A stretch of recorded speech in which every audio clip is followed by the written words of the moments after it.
Okay, good morning. I'm Catherine Snyder. Welcome to our Sunday morning online coffee and conversation. Uh, we are the Center for Spiritual Living Boulder Valley in Lafayette, Colorado. The Centers for Spiritual Living is an organization that teaches that each of us is a divine being, that what we say and what we think matters, and that you can change your life by changing those things, by changing the way you're approaching the world. And our vision and our passion is inspiring each of us to do that, to transform ourselves so that we can make a difference. We start each of these talks with a type of prayer that we call affirmative prayer. This type of prayer is not about beseeching an outside God. Since each one of us is a manifestation of the divine, this prayer is about bringing that forward, declaring what our day is going to be like and who we're going to be in this day, the truth of who we are and what we want. And today, Jim Schenk will do our opening prayer. Okay, you all. Here's where we get centered, where we drop away all our fears, regrets, and disappointments. This is where you can feel the source of your life here inside you.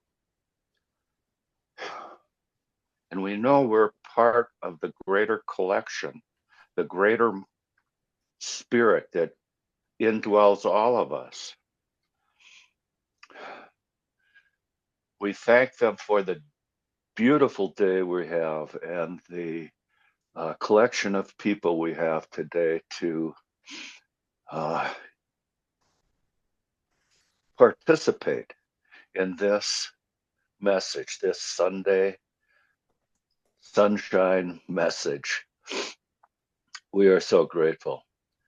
And we know that through this prayer, through this way of thinking, we know that our good is coming to us.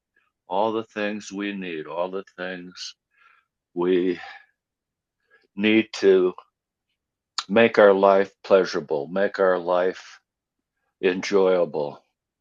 We know this. We know this without any doubt. We know that your good, our good, is coming to us.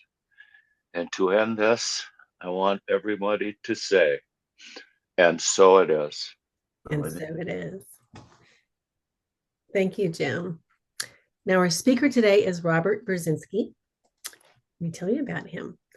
He holds a master's in consciousness studies from Holmes Institute, and a doctor of divinity from the Emerson Institute. He is an ordained minister of religious science and considers himself a lifelong student of transformational leadership. He's currently the spiritual and creative director of New Thought Media Network, serves on the board of directors for the affiliated New Thought Network. Dr. Robert is passionate about exploring the emerging experience of virtual community as a form of spiritual activism. Like that. As a personal coach, a spiritual business consultant, and a visionary thought leader, he continually finds ways to share the New Thought philosophy in paradigm-shifting ways. You can find Robert on Facebook at Robert BRZ and his website, www.revbrz.com. So, Reverend Robert, would you please take it away? Thank you. Thank you, Catherine. I want to start today with a promise. I promise you all aren't going to have to sit through that introduction very many more times. I figure you hear it once or twice or maybe 3 times, and that might be enough. So thank you for having me back. It's good to be with you all again on this Sunday morning. I don't know about anybody else. Today is December 1st, and it feels life feels just a little wonky because Thanksgiving and December are just a little too close this year. Anybody else feel that way? Like, I haven't even come down from Thanksgiving yet, or for some, maybe recovered from Thanksgiving if you spent time with family. And here we are already December 1st. start of the beginning of the end, we might say, for 2024. It's also the beginning of the greatest collection of holiday traditions across the entire planet. Nowhere else in anywhere else in our year, in our calendar time, at any other solstice, do we have this many different religious and spiritual, and in many ways, secular traditions. Cyber Monday has become a holiday in and of itself. Hmm. And it's become a very secular tradition. And it falls in December this year. We get to kick the whole month off with a consumerist or a capitalist holiday. Hmm. But we have throughout the month so many various holidays that happen. Days of light, days where it's okay. In fact, it's even required to slow down and pause a little.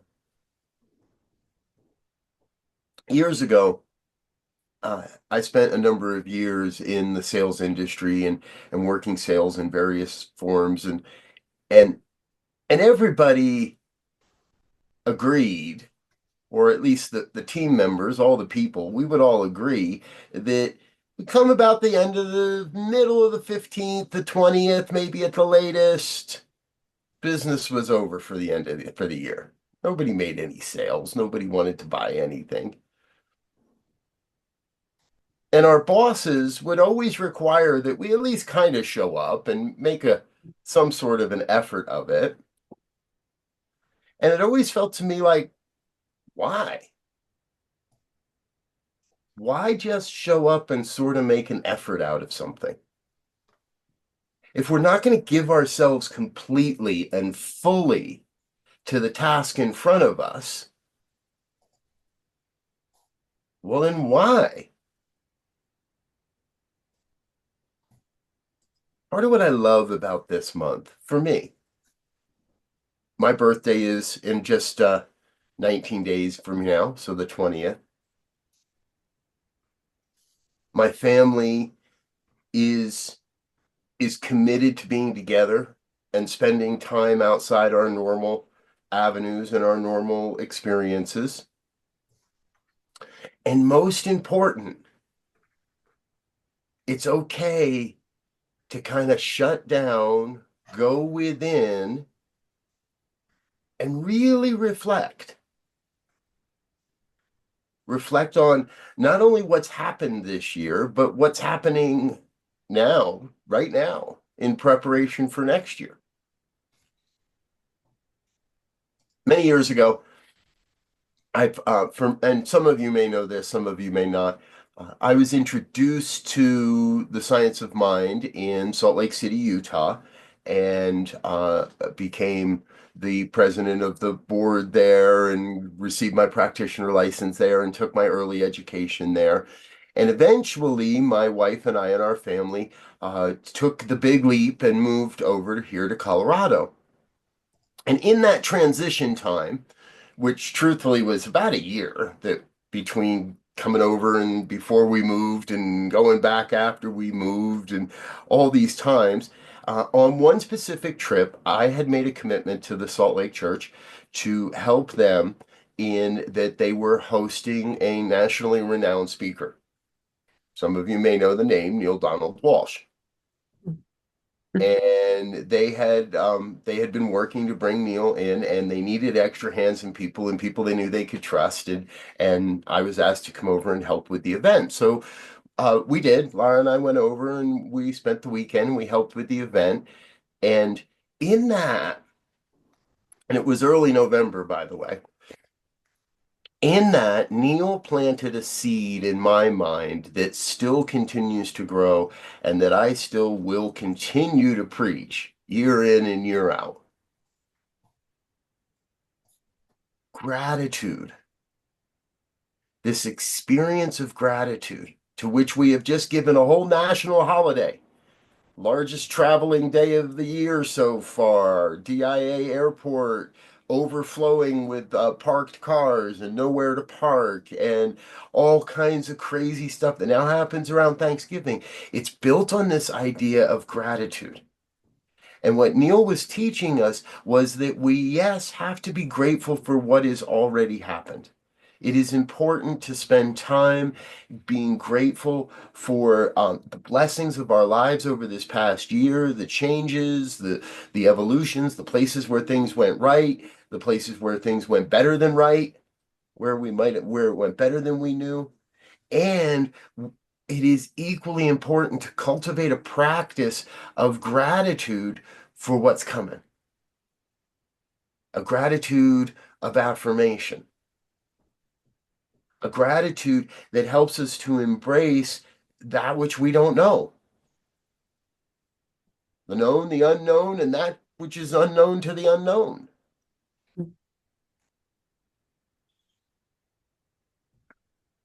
I love the month of December because it's okay to say, no, sorry, I've got an engagement that day. Can't come to your party, or can't go to that thing, or can't do this. And we get to choose exactly what it is that we wish to do, exactly what we want to do.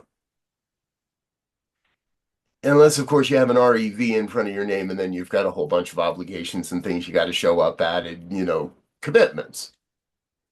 But I want you to know every one of those is still a choice.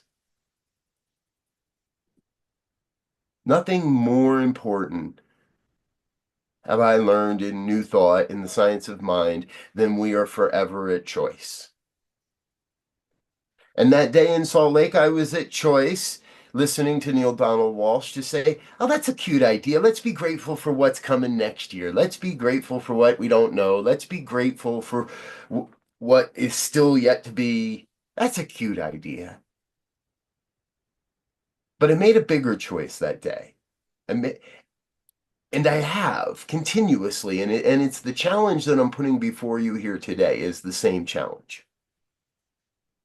That no matter who we hear these things from, no matter where we get it, the internet, from me, from another speaker, from each other, wherever we get these ideas, these cute ideas, let's be grateful for what we don't know yet. What if instead of just like saying, yeah, maybe I'll give that a try, or oh, that's a neat idea, what if we fall back on the founding roots of this movement and turn into religious scientists? It's what we are. Now, when I think about being a scientist, it's pretty obvious. You create a hypothesis, you do some tests, you do some experiments, it either works and it doesn't, and then you do it again. And you do it again, and you do it again, and you do it again, and you do it again, and hopefully along the way somebody else picks up the tab and starts paying for you to do the same experiment again and again and again and again and again and again. And eventually you find solid, verifiable proof, results. This movement of New Thought, Ernest Holmes's branch, the Science of Mind branch of this New Thought philosophy, originally started as the Institute for Religious Science. Let's put to test, let's create experiments, let's verify the evidence, let's experiment again and again and again with the religious aspects and the religious tenets of which we believe. Do they work? Do they not work, but sort of work, but only if I do this or only if I do that? What is the unique formula that we each hold within that allows us to demonstrate these spiritual principles? So gratitude. It's been well over 10 years since I first heard Neil Donald Walsh share this.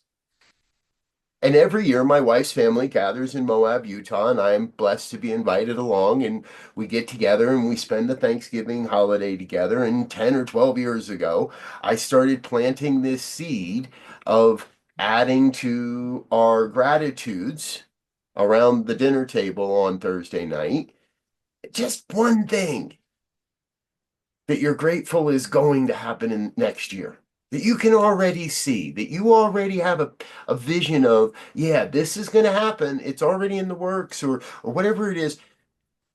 Add one piece of gratitude to your experience rather than just, well, I'm grateful we're all here, and thanks to grandma and grandpa for bringing us all together, and thanks for, school being out and all the things that people do. Just one. Can I tell you how cool it was to sit back this year and listen to everybody around the table lead with that rather than being invited to even consider that this is a possibility, but without prompting to listen to people lead with that? We never know how far the future is in front of us, but we know it's there. Could be next week, could be 5 years, could be 10 years. We never know how far our future is. However, we know it is. We know it's there. We know that the greatness of who we have come here to be is right in front of us. And we each have an opportunity to come back to that choice, yes or no. Will I step into that greatness? Will I express an attitude of gratitude for what is yet to be? I don't think it's any secret that this community stands at a time of choice, moving forward as community. And as I spoke about a couple weeks back when I was last with you in person, I really believe that community is more important than ever. The form of community has shifted over the last 4 or 5 years. I think we are at a nexus of how community shifts again. Notice I didn't say goes back, but how community shifts again. How we launch from this place of virtual community that so many of us felt forced into, and literally we were forced into it. We were forced into embrace the Zoom room or be very, very lonely. So we all embrace the Zoom room. Find it interesting this week that Zoom as a company has rebranded itself not as a video conferencing company, but as an AI firm. They are an AI company. What we're doing right now is already passé to the people that allow us to do this. They're already in their future. Question we have to ask is, are we? Are we in our future? What does that look like? Now, many of you have also heard me pontificate, I will say, profess, and stand my ground when I say that the best way I know to learn more about what our future holds and looks like is the visioning process. Religious science was built on the premise that we religiously experiment using spiritual mind treatment, using affirmative prayer to change the conditions of our lives. That is the basis of this, that is the historical basis of science of mind within the New Thought world.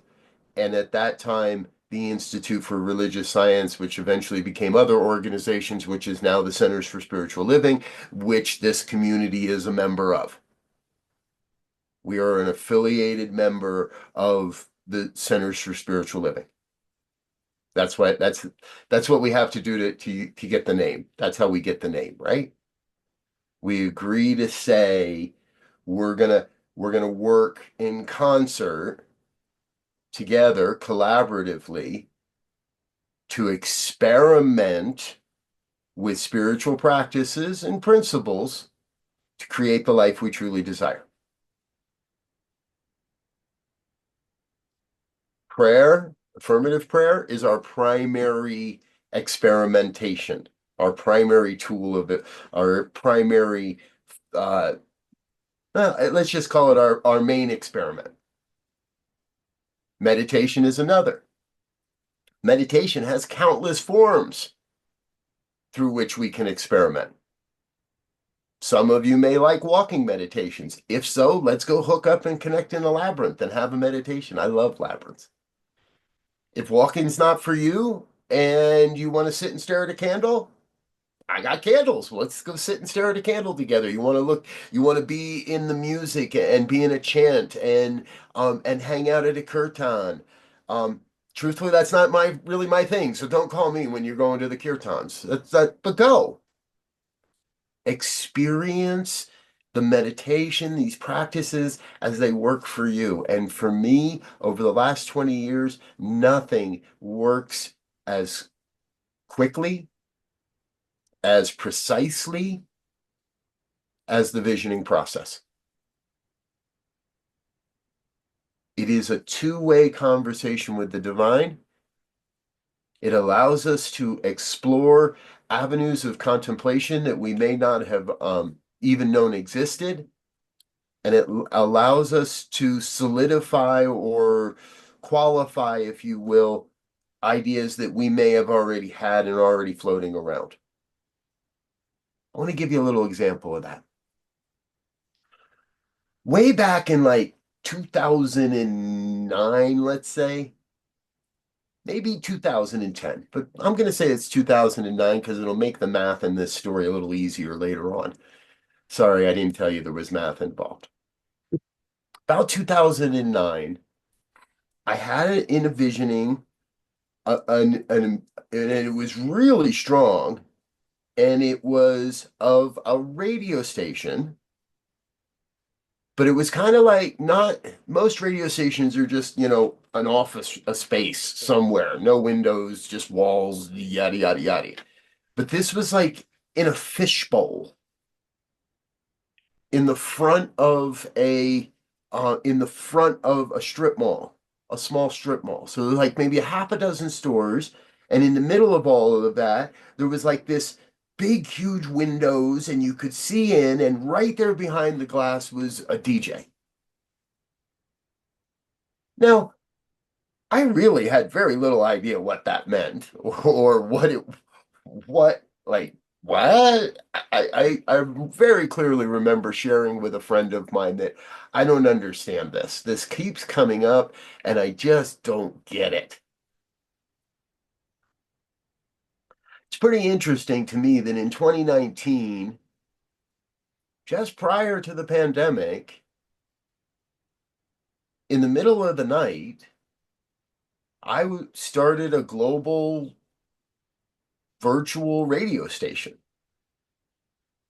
Now, the technology that was necessary in 2019 to do that wasn't available in 2009. There is no strip mall, there is no bubble, but there is a radio station. And there is a very public presentation of that radio station through New Thought Media Network. And that idea of that radio station that came through in 2009 wasn't the complete vision. It was just a part of it. And in 2020, more things became available and I became aware of other things that new pieces of the puzzle found themselves on their way to the table. My wife and her sister are big puzzlers. The Thanksgiving table is covered with puzzle pieces. A lot of them end up on the floor at some point. But this was an opportunity to look in 2020, the last time we had to sit around and do nothing, to look at all these different puzzle pieces that have been laid out across my ministry, across my years in this philosophy, and see how they went together, and realize there was a bigger picture than just a radio station. My sense is that same puzzling is happening for Center for Spiritual Living Boulder Valley. My sense is that same puzzle experience, picking some things up the floor that that fell away, allowing for new images to come through and a new perspective of how various colors can go together, even though they look like those two pieces should never fit together. Defining our boundaries. Where are the corners? Let's get all the edge pieces together, all the blue edge pieces over here, all the yellow edge pieces over there. Now, I go a little too far sometimes. We're not going to line everybody up, right? We're not going to make you all into red and blue pieces. But I think there is a great opportunity in front of us right now. And I say this every year at this time because it's December. Let's celebrate what has occurred. Let's celebrate what we have. Let's celebrate what we can touch. The food, the friends, the gifts, the parties. But let's not lose sight that we got something really important to do coming up in just a few weeks when 2025 rolls around and we start a new cycle. That there's something important that is calling this community forward. As I have said, and you will continue to hear me saying,